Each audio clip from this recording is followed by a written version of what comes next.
climax of Verdi's opera resounded in Yerevan.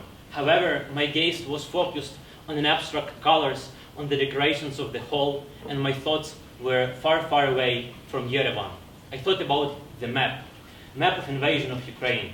I thought about the people which would have to become refugees.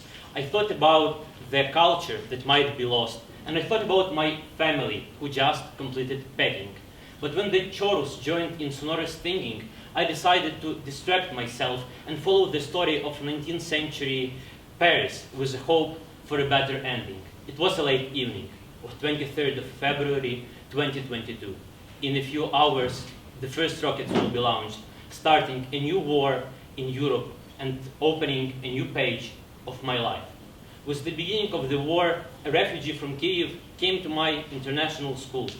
She was only 8 and her name was Alina. As the only Ukrainian in town, I felt great responsibility for her, but our long walks were a great challenge for me. So I calmly told her funny stories for her to, for a moment, forget about cruise missiles flying over her head, to transform chaos of her mind into calmness of her heart.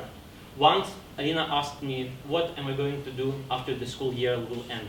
Suddenly, I realized that now I am myself as a refugee. I had nowhere to come back.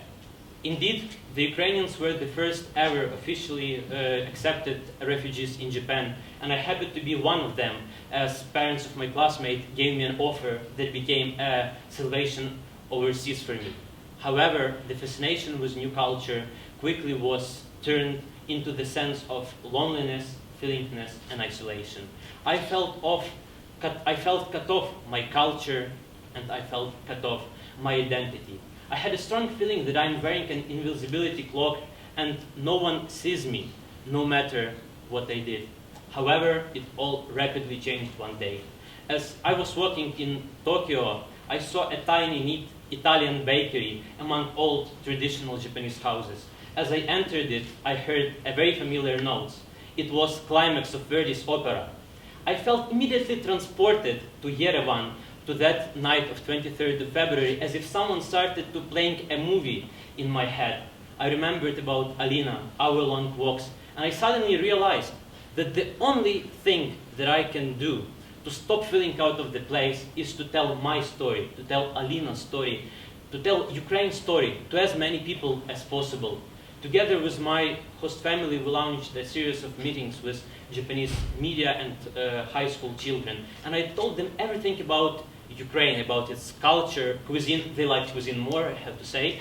But eventually, standing in small mountainous town in Japan, near Mount Fuji, surrounded by Japanese high school kids for this group picture, I realized something very simple, something that we all know, something that a primary school teacher would tell you, that home is not your physical or not your legal address, but the people that surround you. Dear friends, as a Ukrainian refugee who had to flee his home in the face of invasion, I want to tell my story not only to share my pain, but the lessons I learned. As bombs fell off my hometown, I could have never imagined that my life would forever change. I could have never imagined that I will be forced to leave everything I had ever known behind, my friends, my community, my family, and make a step towards uncertainty. However, this is exactly what happened. As I saw rubbles of an airport just 15 minutes from my home, absolutely destroyed, and it was an airport where I had one of the nicest memories of my childhood, where I learned how to ride a bicycle. I was full with feelingness of despair, feelingness of absurd feeling that it's actually happening to me. However, I quickly realized that I had to make steps forward. As I arrived to Japan, I was stuck between my home culture and my new home. However, I also quickly understood that as everything was new people, new culture, new language, that this my new home can also be a place for new inspiration and new hope. So I understood that I can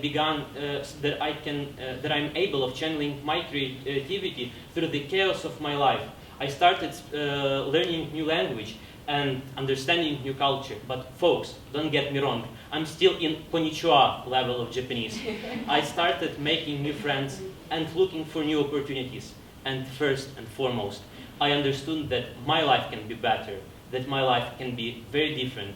And this is something that I want to tell you all, that there's a strong power inside of us, that wherever is the chaos of your life, is it a chaos of war, chaos of displacement, or it's a simple chaos of struggling and fitting in new place, there's always a place for new hope in your heart. I urge you to remember that even in the darkest moments of your life, there's always a place for a new beginning. And we all have a courage to channel creativity through the chaos, through struggles we have in our lives.